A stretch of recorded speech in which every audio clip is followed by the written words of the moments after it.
मित्रों नमस्कार, आप हैं बसंत गुरु जी के साथ।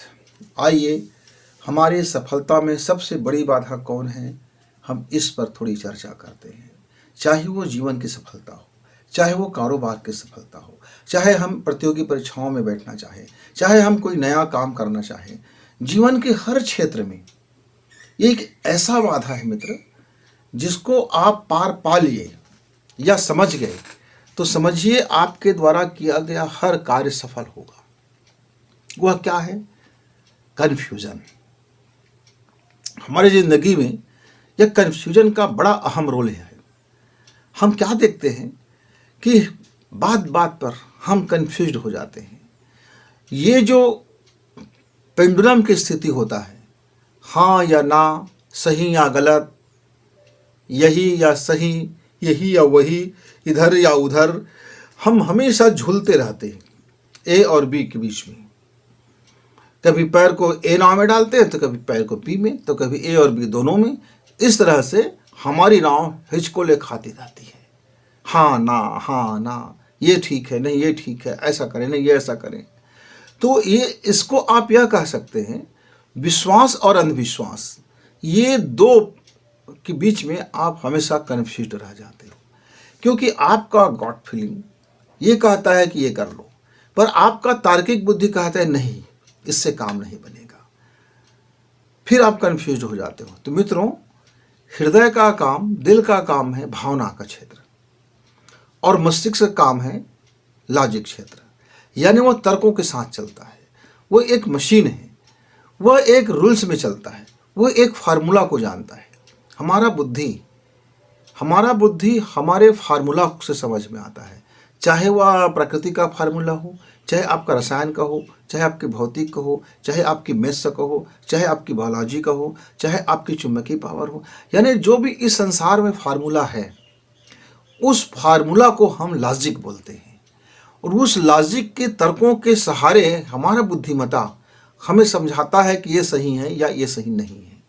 पर हमारे अंदर के जो मनोभाव है, वो जो भावना है, वह इस तर्कों से एकदम कोसों दूर होता है। उसको तर्कों से कोई मतलब नहीं होता। जैसे उसको लग रहा है कि मैं मम्मी का प्रणाम करके जाऊंगा तो मैं परीक्षा में टॉप करूंगा, तो उसकी भावना लॉजिक पर आप उसको नहीं समझा सकते कि मेरे भाई, आपका मेहनत आपको टॉप करेगा, न कि आपका किसी को प्रणाम करना। लेकिन उसकी भावना उसकी बुद्धिमत्ता के बीच में लाक लगा देता है। तो आप इस विश्वास को अंधविश्वास कह सकते हो। ऐसे ही बहुत से ढेर सारे अंधविश्वास पलते हैं कि फलाने में आप 2 गिलास पानी डाल दो, आपकी तरक्की होगा। आप कुत्ते को उड़द खिला दो, आपकी तरक्की होगा। आप कपड़ा चढ़ा दो, तरक्की होगा। आप तेल डाल दो, तरक्की होगा। आपका हर रुका काम पूरा होगा, वगैरह वगैरह।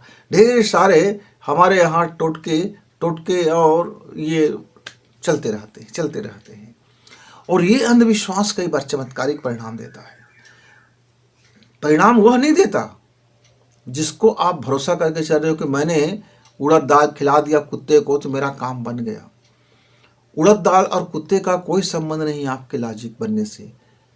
आपकी बुद्धिमत्ता को यह यकीन हो गया कि अब आपके बीच का कोई बाधा नहीं रहा, और आप निश्चिंत होकर के, बेफिक्र होकर के, और विश्वास से लबरेज होकर के, और पूरे आत्मविश्वास से आपने अपने काम को किया, और आपको सकारात्मक परिणाम मिल गया, आपको बेस्ट परिणाम मिल गया।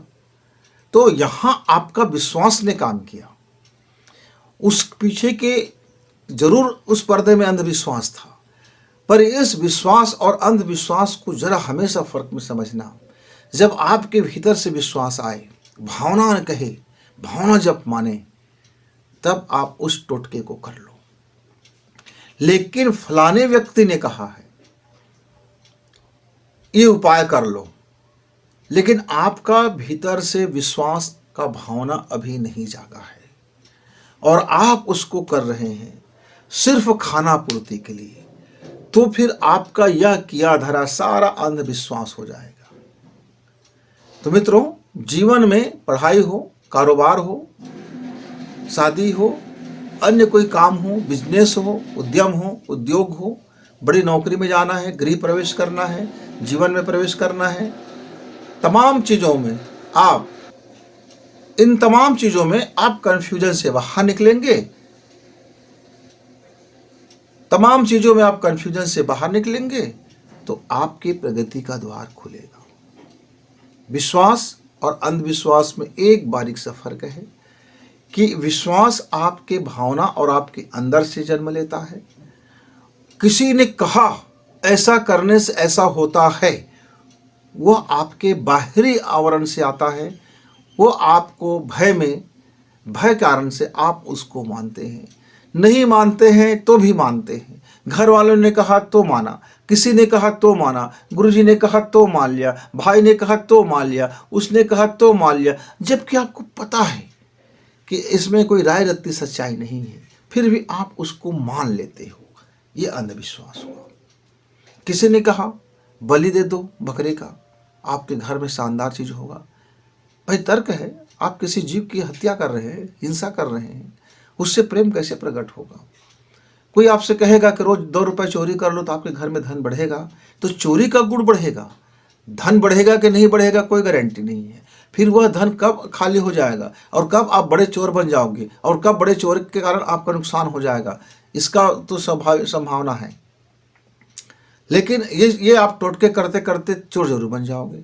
इसीलिए कई हमारे मित्र बचपना से छोटे छोटे ऐसे तमाम अंधविश्वास में घिर जाते हैं और वो भय के कारण, उसके भीतर में एक भय होता है, अपने नाकामी का भय, अपने कमजोरी का भय, अपनी क्षमता नहीं होने का भय, अपने ऊपर विश्वास ही उसको नहीं होता। खुद के ऊपर विश्वास करना भी एक तरह की अंधविश्वास है, लेकिन इसमें आपकी भावना जुड़ा हुआ है, इसमें आपका परिश्रम जुड़ा हुआ है, इसमें आपका लॉजिक जुड़ा हुआ है, इसमें आपकी सामर्थ्य जुड़ा हुआ है, इसमें आप अपने मेहनत किए वह आपके पीछे चल रहा है। इसलिए हम इसको अंधविश्वास नहीं कहते, इसको हम विश्वास कहते हैं। जैसे आपको परमेश्वर पर विश्वास है तो वह एक अंधविश्वास कह सकते हो, लेकिन ईश्वर पर विश्वास करना अंधविश्वास नहीं होता। क्यों? क्योंकि ईश्वर सर्व जगत में आपके भीतर भी है, बाहर भी है, सर्वत्र है, सबको पता है, वो सर्वशक्तिमान है। तो आप उस शक्ति को, यदि आप उसके ऊपर भरोसा करते हो और आप मेहनत नहीं करते हो, तब अंधविश्वास है। आपने विश्वास किया कि मुझे प्यास लगी है और मेरा भगवान पानी पिला देगा, तो फिर ये अंधविश्वास है। लेकिन आपको पता है कि आपके घर में गिलास है, आपके घर में पानी है और आपको उस गिलास उठाना है, पानी भरना है और मुंह तक लगा कर पीना है। अब मुंह में आ गया, अब उसको गटकेगा कौन, पेट तक ले जाएगा कौन? आपको करना है। तो आप जब अपने हिस्से का काम करने के लिए तैयार हैं, तत्पर हैं, तब आपका विश्वास काम करेगा। और ओवरडोज कर लिए और फिर भरोसा करने लगे कि ईश्वर मेरा ठीक करेगा, अब खाए इतने तेल मिर्च खा लिए, इतनी मसाला खा लिया, इतना पेट के फूटते तक खा लिया, अब आप कहोगे मुझे भगवान पर बड़ा भरोसा है, मेरा हुआ खाना पचा देगा। तो नहीं मित्र, भगवान जो आपके पाचक रस के रूप में है, वो उसकी एक लिमिट है पाचक रस का पचाने का, उस लिमिट के अंतर्गत पाचन क्रिया होगा और शेष अनपचा रहेगा और आपके शरीर को नुकसान देगा। वह लॉजिक में चलता है, ईश्वर प्रकृति में चलता है। प्रकृति के नियमों को पालन करने से ईश्वर आपकी मदद करता है। प्रकृति अपने गुणों को तब प्रकट करता है और प्रकृति फिर आपकी उपचारक शक्तियों को, आपके दैवी गुणों को प्रकट कर देता है।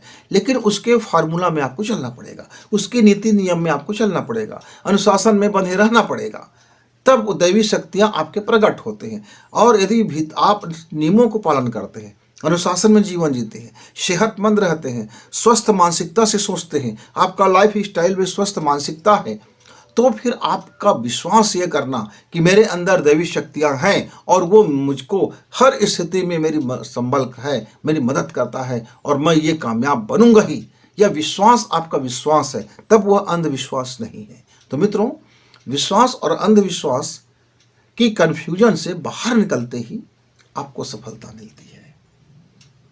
आइए अपने जीवन में इसको समझें और फॉलो करें, समझें और फॉलो करें। जैसे ही फॉलो करेंगे आपको परिणाम उसी दिन दिखना शुरू हो जाएगा। हाथ कंगन को वार से क्या और पढ़े लिखे को फार से क्या। फिर मिलेंगे, तब तक गुरु जी को इजाजत। नमस्कार, धन्यवाद।